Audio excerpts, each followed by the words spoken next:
Habari mwanafunzi wangu, leo tarehe 6 ya mwezi wa 7.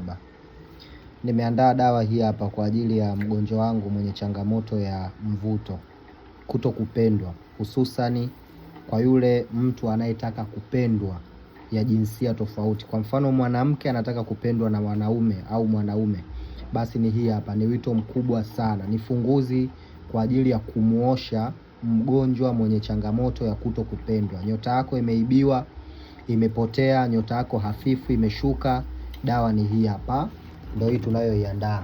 Mgonjwa anatakiwa anaitumia, anafunguliwa na nazi, anafunguliwa pamoja na kindu kama unavyoona hizi kindu bubu hizi hapa.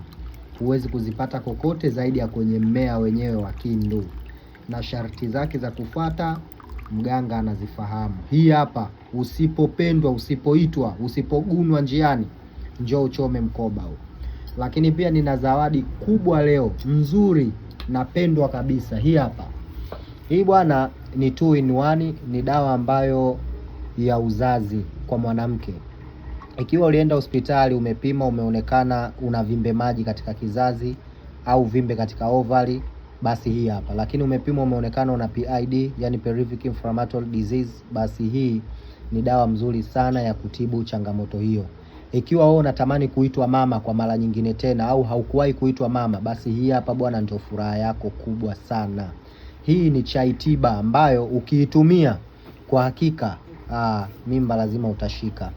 Kwa hiyo hii pia hata mwanaume akiitumia, kama ulienda hospitali ukapimwa umeambiwa mani yako yamekata maji, si ndivyo? Lakini pia ukaambiwa amekata mkia mepesi, basi hii hapa.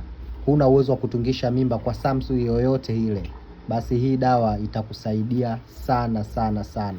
Utaitumia mpaka itakapokwisha. Hii inapendeza kwa mwanamke aitumie either akiwa anakaribia katika mzunguko wake au yupo katika mzunguko wake ndio ataanza kuitumia. Ni mujarabu kweli kweli. Imekamilika leo na ziko pisi chache sana, yani kama pisi 300 hivi zipo. Kwa hiyo wahi kabla ya kupotea dawa hii. Aliyepata apate, atakaye kosa akose. Babu Bidabida, mtaalamu wa tiba asili Afrika, napatikana Dar es Salaam Yombobuza kwa mama Kibonge. Ukifika hapa uliza ilipokuwa baa Gaddafi zamani. Ukifika hapa utakutana na sekretari wangu na yeye atakuleta moja kwa moja ofisini kwangu kama una changamoto hiyo. Lakini kama una changamoto ya dawa utamueleza tunataka dawa ya uzazi. Lakini pia nina shuntama ambayo ni dawa ya limbwata kwa kina mama. Ukitaka mwenza wako kumweka chini, kumfunga, uzinifu na kadhalika, pia ipo. Hii hapa ni mujarabu sana. Karibu, tunapatikana muda wote wa kazi kuanzia asubuhi saa 1 mpaka usiku saa 3. Thank you.